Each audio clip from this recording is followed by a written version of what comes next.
Okay, so where we left off last class is talking about limits. We did a bunch with limits. We're going to review those limits again today, but where we left off was this problem. So I kind of want to start with this problem again.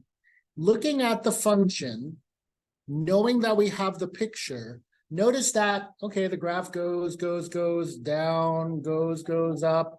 Basically, there's no problem until we get to a particular number. And that particular number is 1. My hope is, as soon as you see the equation, you know that there's an issue at 1. Why is there an issue at +1? Because in the denominator, 1 minus 1 is 0. Now, to remind you what we did last time was this idea of limits. And let's say as x approaches 1 from the left, and the limit as x approaches 1 from the right. Once we figure out those two, then we can find the limit as x approaches 1. And then a totally different question, what happens when you plug in 1? So what we said, we kind of already know there's something going on at 1. So coming from the left, notice that as we get closer and closer to 1, this thing goes down forever. What do we call that? We call that negative infinity. And as we come from the right, as we get closer and closer to 1, what's the y value? This thing goes up forever, positive infinity. Notice 1 goes to negative infinity, 1 goes to positive infinity. They're not the same. Since they're not the same, the limit does not exist. If they were the same, you could have negative infinity, you could have positive infinity. It's another option as well, but that's what you would get. And if you try to plug in 1, what happens? It's undefined. Why? Because there's something going on at 1. And what we know is that there is a vertical asymptote. The equation of that vertical asymptote is x equals 1. Now, what we did in chapter 1 was we talked about how to find a vertical, how to find a horizontal, all that stuff. But using limits, we can see it as well. So I'm not going to spend too much time in 2.2 because 2.2 reviews vertical and horizontal asymptotes, which we've covered. It just looks at it in terms of limits. Okay. So having said that, you have some notes, and we already know if you want to find a vertical asymptote, what you do is when it's a rational function, you look at what makes the denominator 0. But what we also learned last time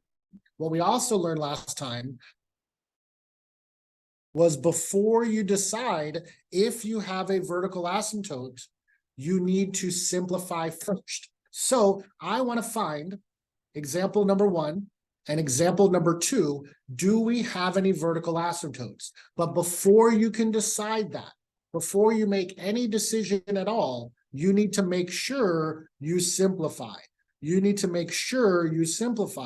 And this is where algebra, this is where that always comes in. So I want you to simplify the first one, simplify the second one, then tell me if there is a vertical asymptote or not. Okay, so number 1 and number 2, simplify both, then decide, will you have a vertical asymptote, yes or no? And I want a graph of both. So when we simplify this, you may notice that when you factor, the bottom is going to be x minus 1, x plus 1. So your initial reaction is, ooh, there's 2 vertical asymptotes, -1 and 1. But you need to simplify first because the top also factors. And if you factor the top, you're going to get x plus 2, x minus 1. So what happens is x minus 1 over x minus 1 simplifies to 1. You actually get x plus 2 over x plus 1. So you have to simplify first. Then you could say, oh, what makes the denominator 0? And the answer, so you will have a vertical And the equation of that line is x equals -1. Again, if you didn't do that, you would think that there's 2. So we're going to go ahead and graph this and verify that there's only one vertical asymptote and it's at x -1. So when I put this in the calculator, make sure you put the top in parentheses, make sure you put the bottom in parentheses. So when I go to the calculator, I'm going to go to y equals. I'm going to make sure there's nothing in y1, nothing in y2, nothing in y3. Also make sure that if you have a plot on from a previous class or something, make sure that plot is off. Go up to the plot, hit enter.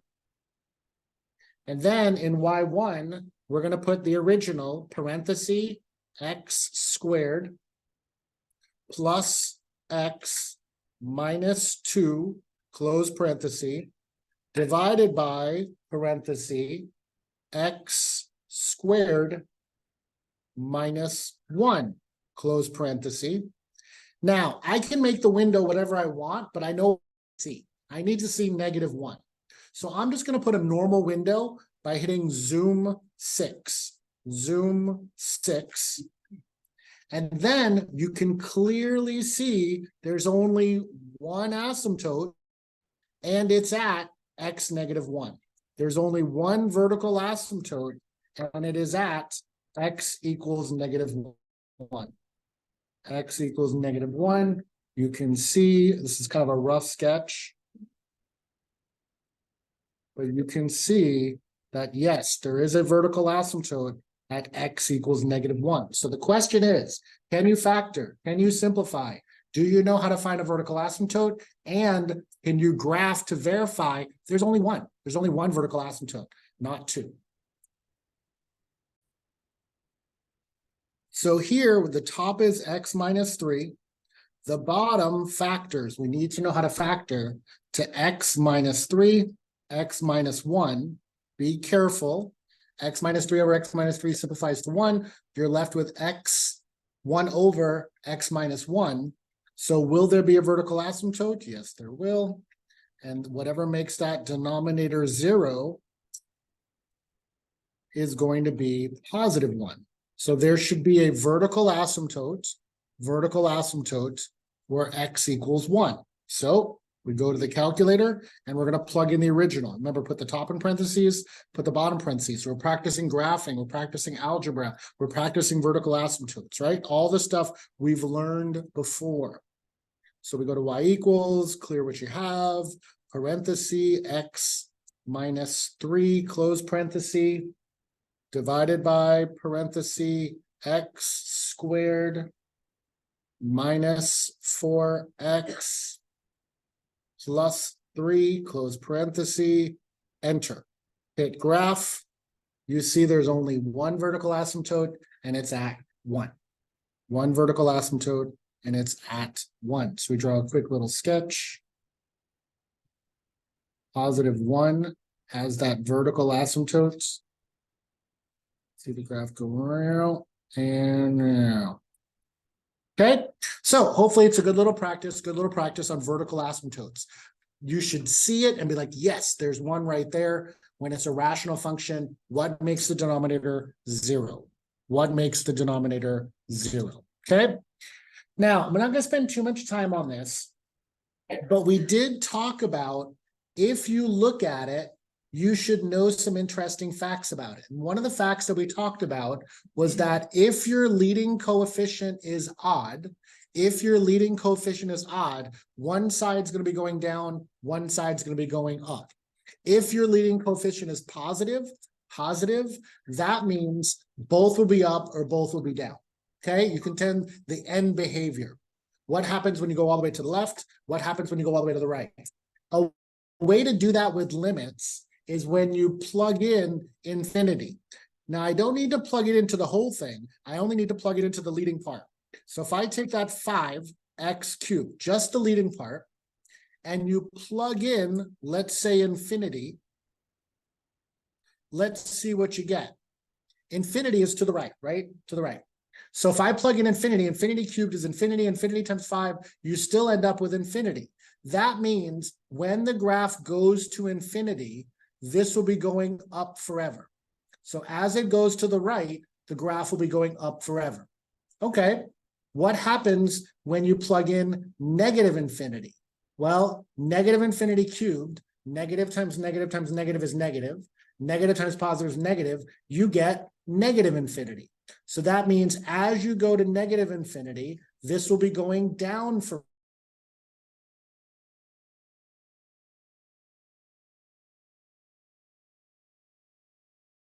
bottom line, one part's going up, sorry, one part's going down, why that works. So if it's odd, you know that one side's going down, one side's going up, but this is why. As you take the limit, as x goes to infinity, what's happening? It's going up forever. As you take the limit, as x goes to negative infinity, it's going down forever. Nothing major, just kind of want to share, but limits explains the why we do all the stuff we do.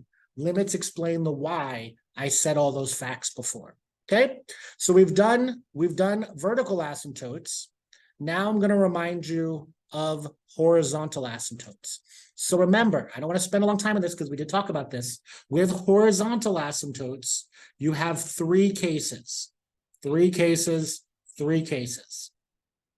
If the leading coefficient is smaller than the leading coefficient in the denominator, then there is a horizontal asymptote at y equals 0.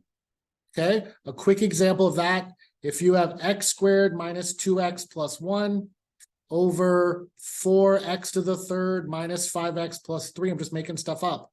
If the leading coefficient in the numerator is smaller than the leading coefficient in the denominator, will you have a horizontal asymptote? Yes. And that horizontal asymptote will be at y equals 0. That's the first case. The second case, if the leading coefficient in the numerator and the leading coefficient in the denominator are the same, yes, you'll have a horizontal asymptote with the leading coefficients. What do I mean by that? If I had 2x squared minus 4x plus 5 over 3x squared minus 5x plus 2, again, just making stuff up. Notice the degree of the numerator is 2. The degree of the denominator is also 2. When they're the same, yes, you will have a horizontal asymptote. And where will it be? It will be y equals the leading coefficients, 2/3. Okay, so the last case is if you have the degree of the numerator being larger than the degree of the denominator, then you have no horizontal asymptote. So if you had x to the third minus 4x squared plus 5x plus 7 over x squared minus 2x plus 3, or 4x squared minus 2x plus 3, if the degree of the numerator is larger than the degree of the denominator, there's no horizontal asymptote. Now, we've gone over this. We've talked about this before. Nothing new, but the reason why is limits. The reason why is limits. If you look at the behavior, you will see that, yes, there's a horizontal asymptote. So I reviewed the three cases. Now I want you to do the next examples. I do it based on the facts. Go ahead and tell me just by looking at it, will you have a number 1 horizontal asymptote, yes or no? What is it? And would you have a horizontal asymptote number 2, yes or no?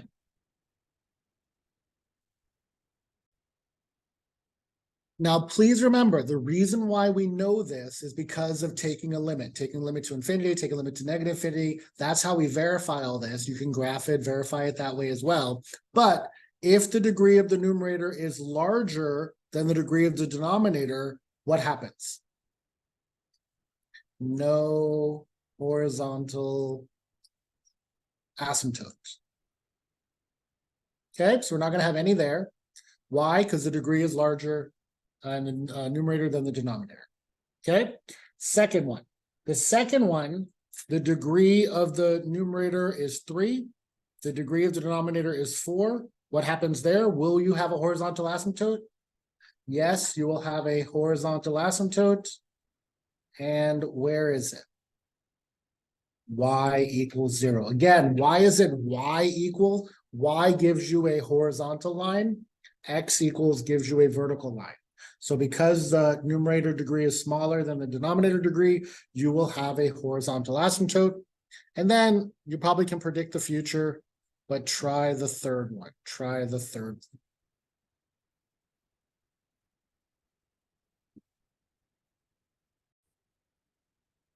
So the degree of the numerator is 3. The degree of the denominator is 3. Because they're the same, yes, you will have a horizontal asymptote. And where will that horizontal asymptote be? Y equals what? 7/3. 7/3. Perfect. The leading coefficients. Okay. Now, there's all these matched problems. Remember, the answers to the match problems are on the bottom of the notes of that section. So if you want to do more, there's a bunch more that you can practice. Okay.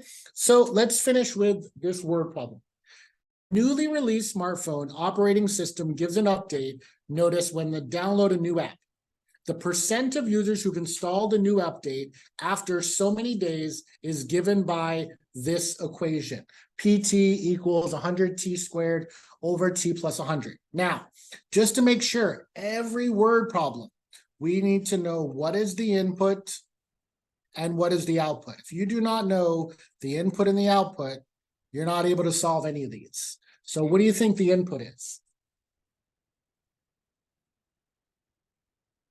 T, which is days.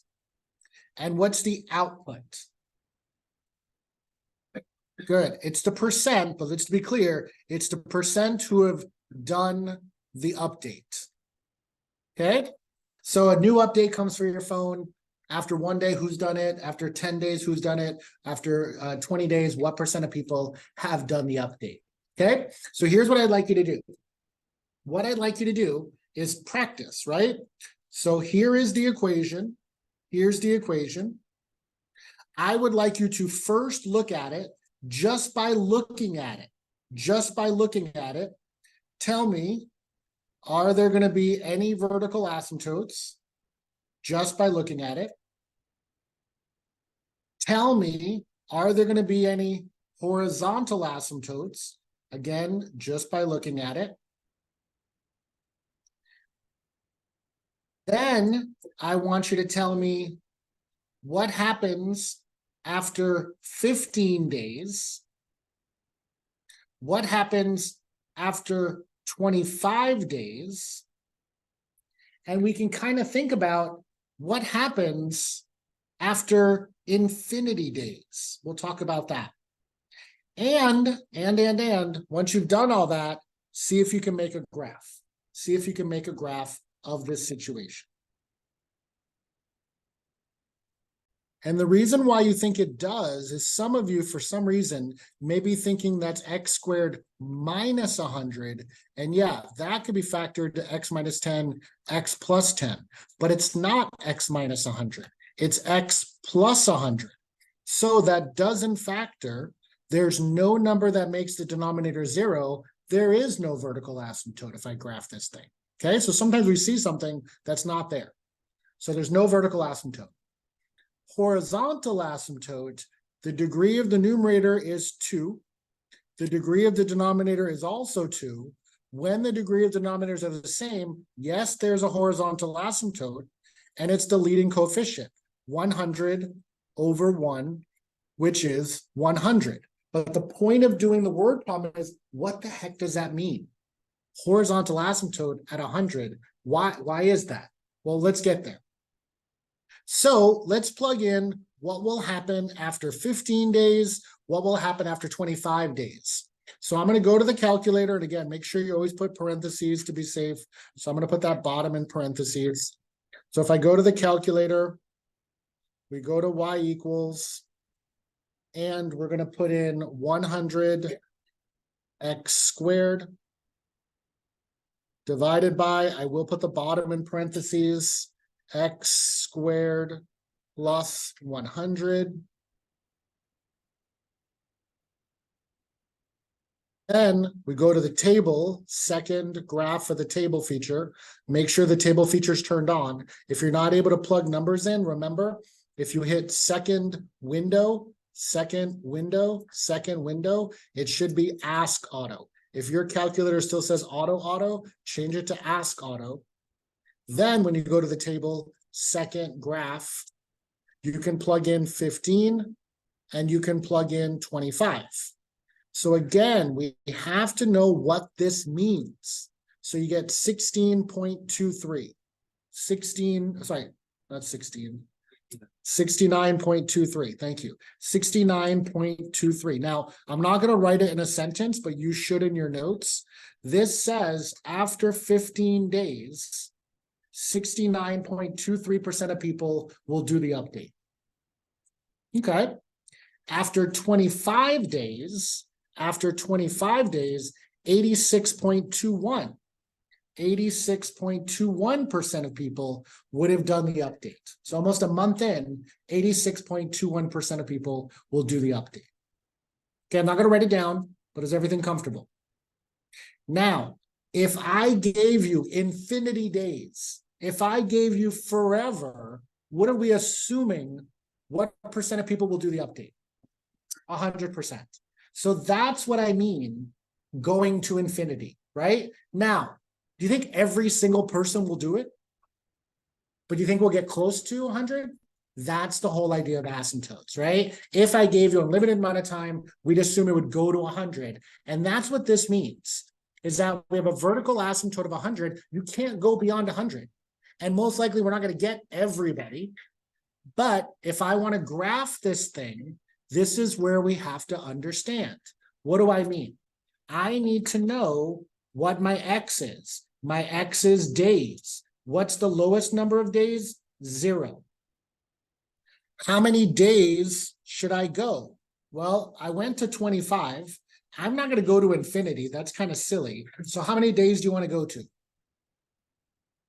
35, 40, 50. You get the idea, because beyond that, it's just going to be pretty similar. So let's just do 50 for fun. Okay. So I'll do 10, 20, 30, 40. Bottom line, you have to have a window. I got 50 because I plugged in 25. I want to see beyond that. The output is the percent. What's the lowest percent?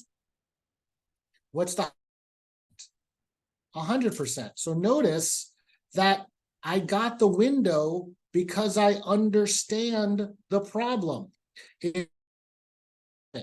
Or maybe you didn't have enough time to graph it. The bottom line is you can't graph it unless you understand the problem. And that's why we think the calculator does everything, and it does not. It does whatever we tell it to do.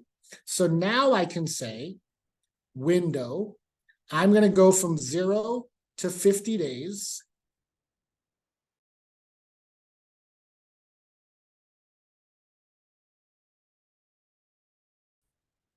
Counting by 10%. And then when I hit graph, it's going to show me as days go on, more people are going to do the update. So when I hit graph, there's the graph. It's got a unique shape to it. Got a unique shape to it. Notice that most people are going to do it relatively early, right? 0 to 10, 0 to 20 days, 0 to maybe 30 days, which is like a month. But then what's going to kind of happen after a month? Yeah, it's going to kind of flatten out. Those that are going to do it are going to do it. Those that aren't going to do it. So it flattens out, but it will never get higher than what? 100. And most likely not everybody is going to do it, but that gives you an idea, a visual representation of what a horizontal asymptote is. Okay. And with that, we finished 2-2. And notice that if you want to do more problems, that's what's nice about the notes. You have the answers to the matched problems. So 2.3 talks about continuity. And continuity is the idea that the graph is continuous. You can draw without removing your pen or pencil from the paper, okay? So this can get a little weird, so let me do my best to explain it. This graph is continuous everywhere. What do I mean?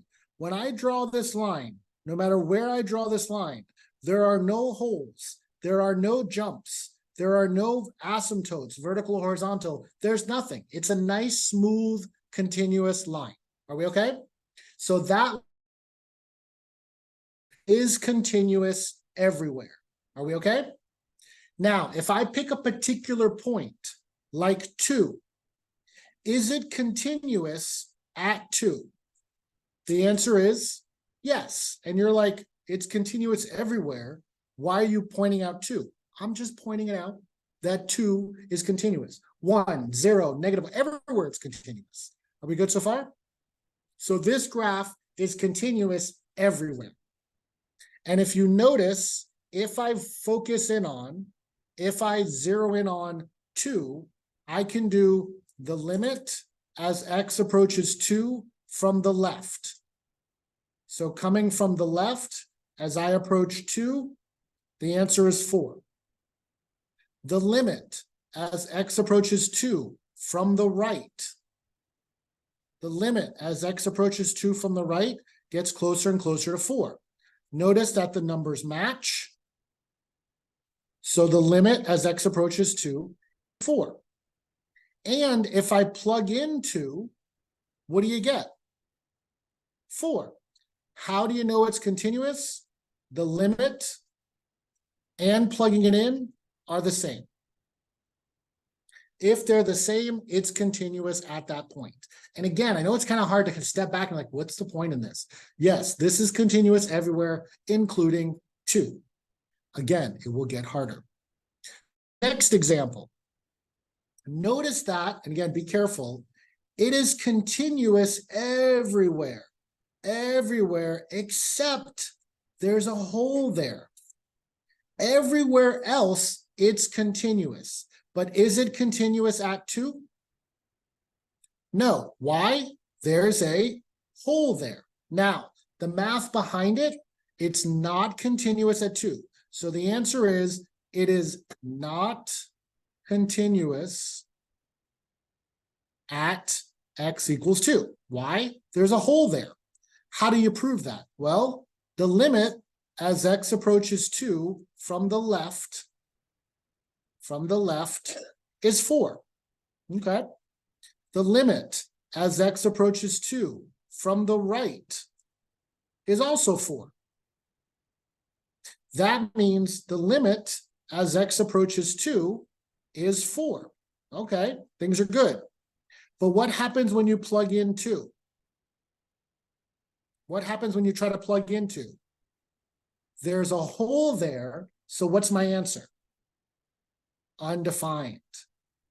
Which, undefined. So are these two the same? Nope, so it's not continuous at 2. And you're like, I can see that. Great, that's fantastic. That's all we're doing. Don't think beyond that. Okay? The next one, just real quick, I'm not going to do all the work for it. But notice, this is continuous everywhere except where? At 0. Because what happens at 0? At 0, well, I'll do this one too. The limit as x approaches 0 from the left, I'll let you do it. The limit as x approaches 0 from the right. The limit as x approaches 0. And what happens when you plug in 0? I'll give you a minute to do it. The reason why I'm not spending too much time is we're about to do a bunch of these. But we'll do one more. We'll do one more. All right, so if you look at this, as we approach 0 from the left, what y value are we getting closer and closer to? -1. As we follow the graph from the right, getting closer and closer to 0, what value do we get? 1. Since they don't match, what's the limit as x approaches 0? DNE, does not exist. Then, when we try to plug in 0, open hole, what's the answer? Undefined. Are they the same? No, which the answer now is, it is not continuous at x equals 0. It's continuous everywhere else. Everywhere else, there's no problem at all. But the problem is at 0. The problem is at 0. Okay? So we're also looking specifically at a certain point. So I've already said,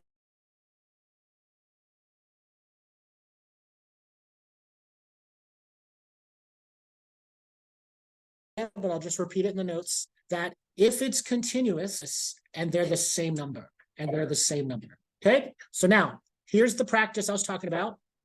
Try your best to draw it if you're doing your notes. Try your best to draw it if you're doing your notes. And I'm going to give you several problems, but we're going to start with this one. This one is the limit as x approaches, let's do -3 from the left. The limit as x approaches -3 from the right. The limit as x approaches -3.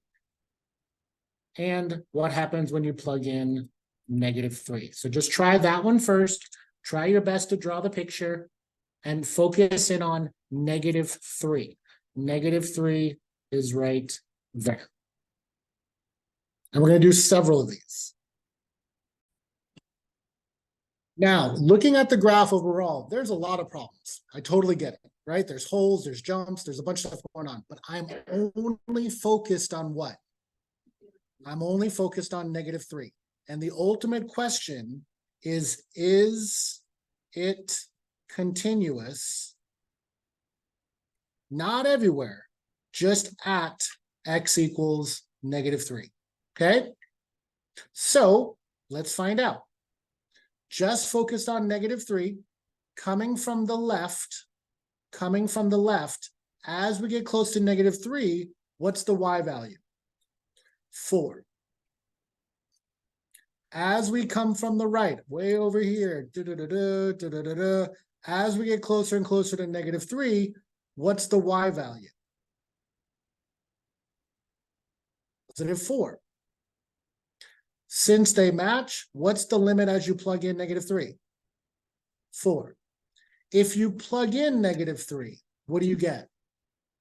So this matches this. Is it continuous at -3? Now, I don't want to overcomplicate it, but if you look at -3, look right here. There's no hole, there's no jump, it's continuous. It's a straight, solid line. There's no problems with it. So I don't want to overcomplicate it, but it does kind of add to what we've learned. Okay? Now, are there problems other places? Absolutely. So let's look at, for number 2, let's focus on 1. So the limit as x approaches 1 from the left, the limit as x approaches 1 from the right, the limit as x approaches 1,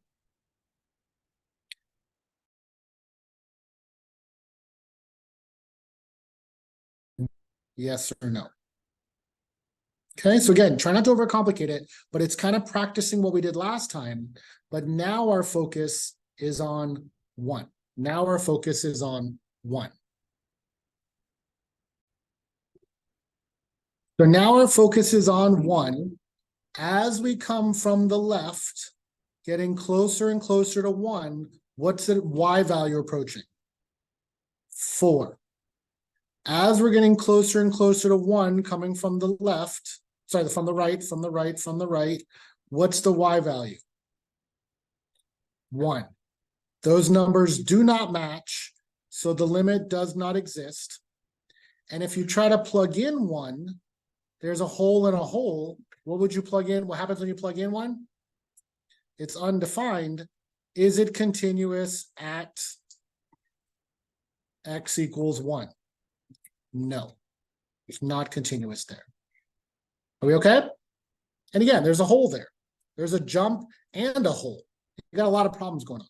Okay, so let's do number 3. For number 3, let's focus on, let's do -4. So the limit as x approaches -4 from the left, the limit as x approaches -4 from the right. I'm going to try to squeeze all this in there. The limit as x approaches -4. And what happens when you plug in -4? So the focus now is on -4. -4, which is right here.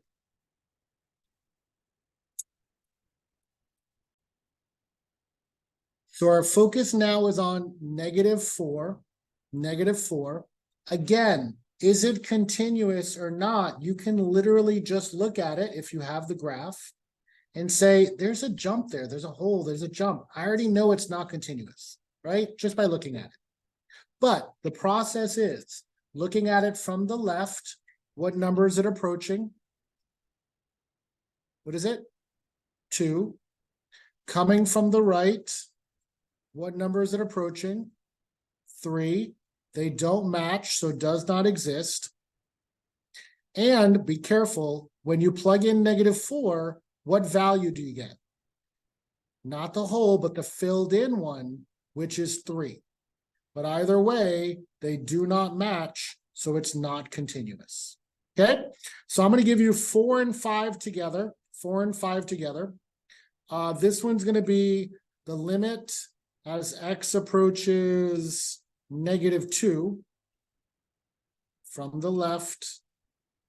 The limit as x approaches -2 from the right. And the limit as x approaches -2.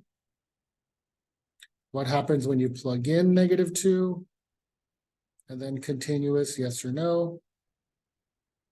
And then the last one we'll do is 3.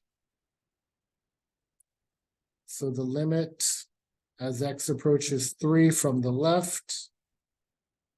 The limit as x approaches 3 from the right. The limit as x approaches 3.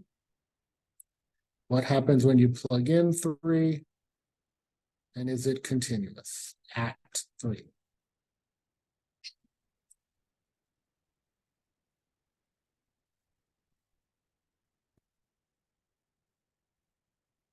Okay, so give it a try. Try to do both at the same time. And then you really got this limit stuff. So let's go ahead and look at -2. So -2 is now our focus. And at -2 coming from the left, what value is it approaching? 5. -2 coming from the right, what value is it approaching? 5. Since they match, the limit is 5. But when you try to plug in -2, there's a hole there. So what do you have? Undefined. If there wasn't a hole there, it would be continuous, but these do not match. It is not continuous at -2. Okay, last one, the focus is on 3. Now we're focusing on 3. Coming from the left, what value is it approaching? 3. Coming from the right, what y value is it approaching? 3. They match, so the limit as x approaches 3 is 3. But when you try to plug in 3, is it the whole or the filled in? Filled in, which is 1. They don't match, so it is not continuous there. And again, which hopefully at this point you're looking at it being like, oh, I can see exactly where it is. Perfect. Hold on to that. Because, and there's more examples if you want to practice at home. But now we're starting to see where there's holes, where there's problems, where there's issues. And so this chart right here kind of summarizes it. If you have a constant number, it's continuous everywhere. If you have a positive integer exponent, it's continuous everywhere. If you have a polynomial function, it's continuous everywhere. If you have a rational function, you got to be careful for where the denominator is 0. If you have an odd square, a cube root, like a root that's odd, it's continuous everywhere. If you have an even root, then you have to be careful of whatever makes it not negative. So bottom line, it's continuous everywhere unless the denominator is 0, or if you have an even root that turns into negative, because you can't take the even root of a negative. Okay, so we're going to kind of do this a little fast, but just by looking at it, tell me if it's continuous everywhere or not. And if it's continuous everywhere, we're done. If it's not continuous everywhere, let me know where it is. So here's the first example. 3x squared minus 5x plus 8. Is that continuous everywhere? Yep. So I'm going to put all x's just to kind of write it quickly. So this is continuous everywhere. You know it's a parabola. There's no holes. There's no jumps. It's a polynomial function. This is continuous for all values of x. Done. Looking at the next one. Is this continuous everywhere? Not everywhere. It's continuous for all x's except which ones? X equals 3 and x equals -1. So just by looking at it, you know that it's continuous everywhere, but there are issues at whatever makes the denominator 0. If you plugged in 3, 3 minus 3 is 0. If you plugged in -1, -1 minus 0 is -1 plus 1 is 0. Okay, just by looking at it. This one is an odd root, 3. Is it continuous everywhere? Yes, because it's odd, all values of x. It's continuous everywhere. It's continuous everywhere because it's odd. You can do the odd root of any negative, no worries at all. No worries at all. Okay? What about this one? This one is square root, if it's implied. Can you plug in all x's? Which ones can you? This is continuous where? When x is what? Greater than, kind of or equal to -1. Okay? So this is continuous as long as your x is greater than or equal to -1. Right? What happens if it was -2? You get -1, can't take square root of a negative, but it is continuous as long as x is greater than or equal to -1. Are we okay there? So just by looking at it, you will know. Okay? So just for practice, real quick, I want you to try these 4. Try these 4. I want to know, is it continuous everywhere, or where is it continuous?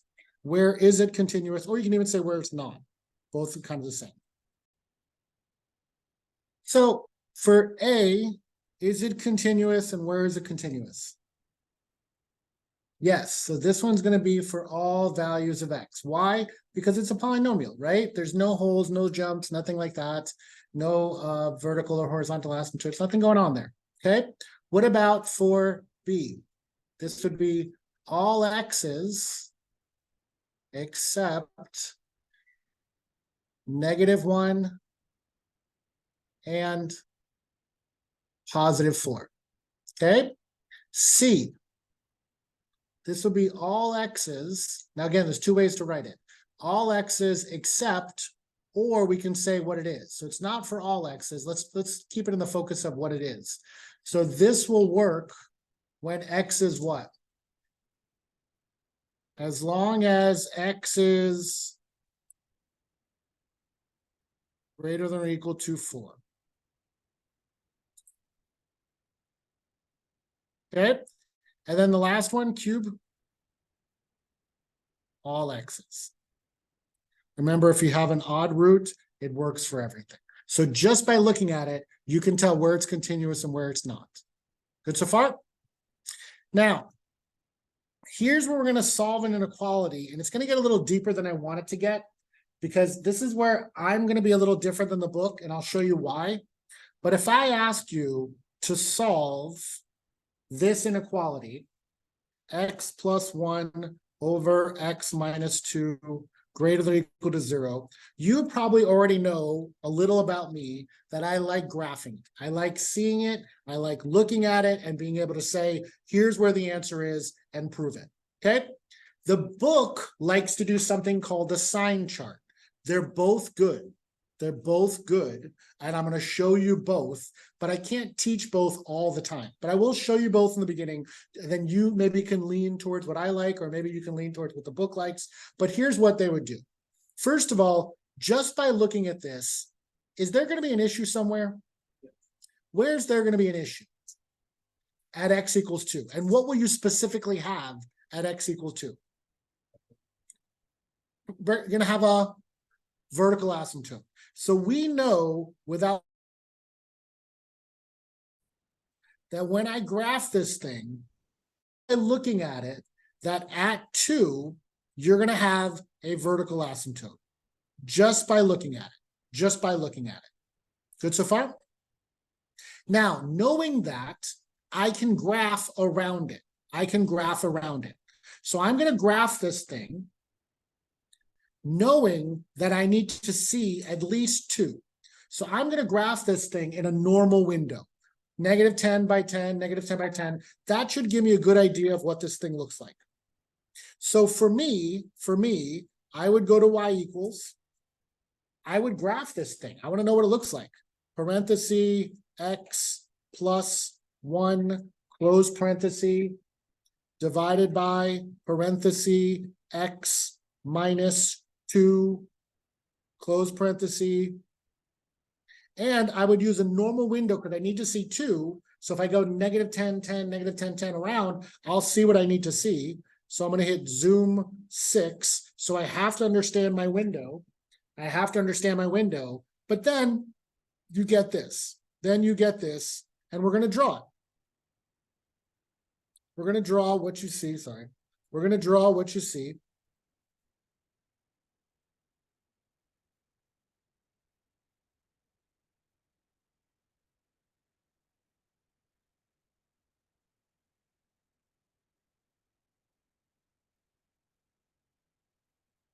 Now, if you can get the drawing, which means you need to know how to graph, you need to know what the window is, I can give you the answer right now.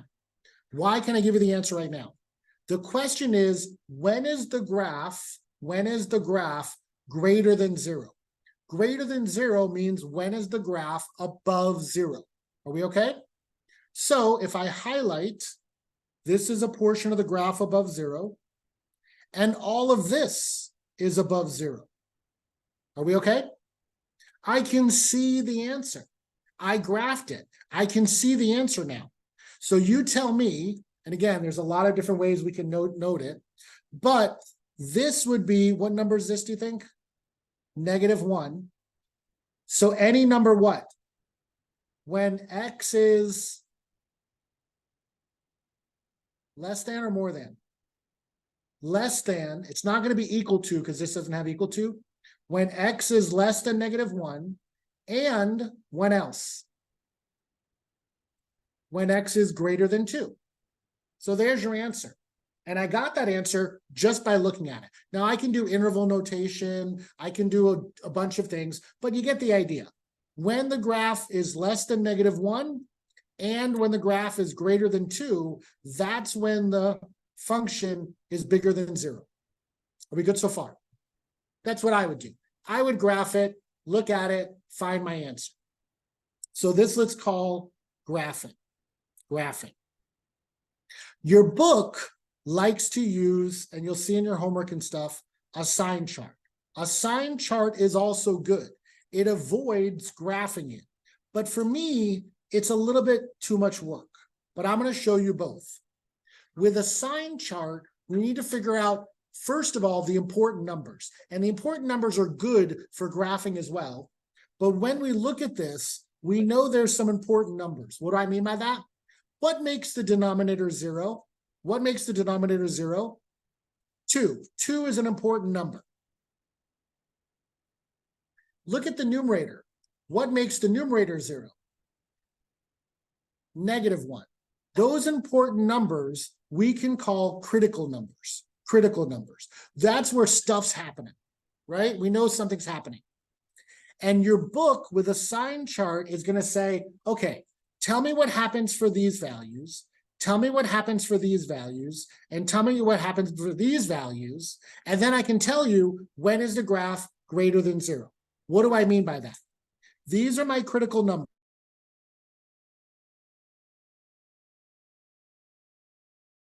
-1 and 2. I've already, this function in my calculator, I'm going to go to the table and just give me a bunch of numbers that are less than -1. So I'm going to go to the table, give me some numbers that are less than -1. -2, -3, -4, -5. Now, I don't care what the answer is, but I do care that all these are positive. Are we okay? When you plug in numbers that are less than -1, you're going to get all positive results. Good so far? Okay. Give me some numbers between -1 and 2. Give me some numbers between -1 and 2. 0, 1, -0.5, 1.5. All of these solutions are what? Negative. Okay. Give me numbers that are bigger than 2. 3, 4, 5. All of these solutions are what? Positive. That's why it's called a sign chart. So if I want to know when is this graph greater than 0, greater than 0 means what? Positives. So when do you get positives?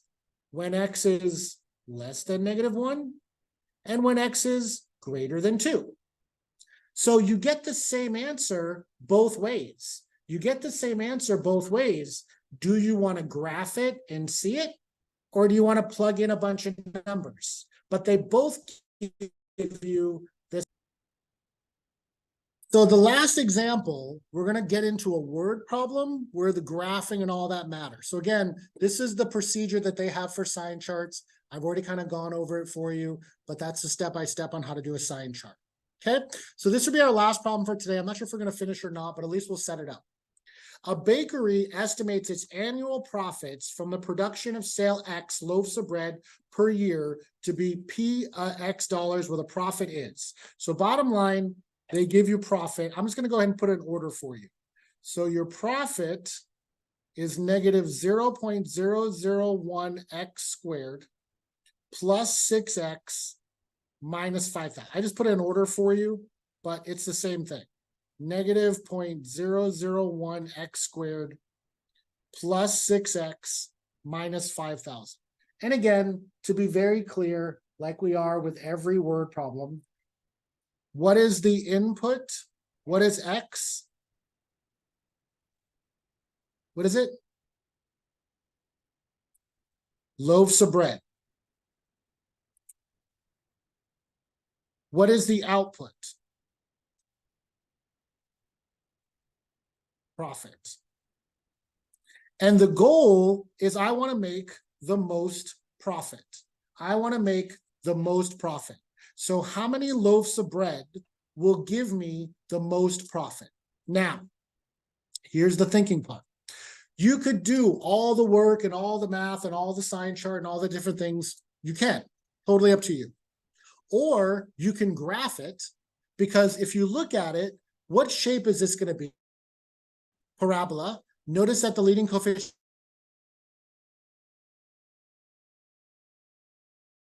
is a sad face. Everybody with me?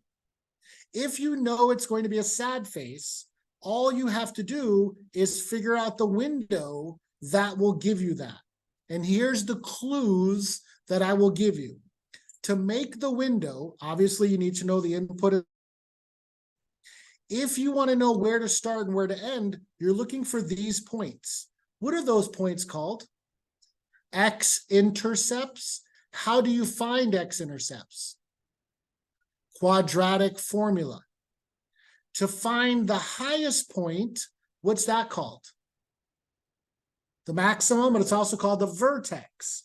So if you want to graph this and you want to know the proper window, quadratic formula will help you. and vertex will help you. But the question is, if you can just graph it and find the answer, fantastic. You have to be able to graph it, which means you know the window. So the question for you is, can you graph it? So give it a chance, see if you can figure it out. And again, I'm going to warn you, quadratic formula, vertex are going to help you with this problem. Get the graph, find the answer, write the sentence. So it's all about the window. It's all about understanding the problem. And you can't, if you don't understand the problem, you can't do the window. So first of all, just keep it very simple. X is number of loaves of bread. So we're talking about bread. And I know that the lowest is going to be 0. Got that down. The output is profit. Now, again, I don't know about you, but I don't want to make anything less than 0 profit. So I'm already kind of understanding. But the problem is, I don't know what kind of factor this is. How many loaves of bread we're talking about? 10, 100, 1,000, a million? I don't know. Profit, are we talking about $1? We're talking about $1 million? I don't know. So to do that, first of all, let's think about it. And when we think about it, we know that these x-intercepts can be found using the quadratic formula. The quadratic formula needs A, which is negative 0.001, B, which is 6, and C, which is negative 5,000. Now, in your calculator, we did work on, if you go to program, and then under here, we did quadratic formula, we did vertex formula, but I don't have it on this calculator, unfortunately. So I'm just going to kind of quickly go to an online version. This is an online quadratic formula. It's the same idea, but once you figure out what X is, X in this case is negative 0.001. B is 6, and C is negative 5,000. Now remember, what does quadratic formula give you? It gives you the x-intercepts. So if I need to see 1,000 and 5,000, 1,000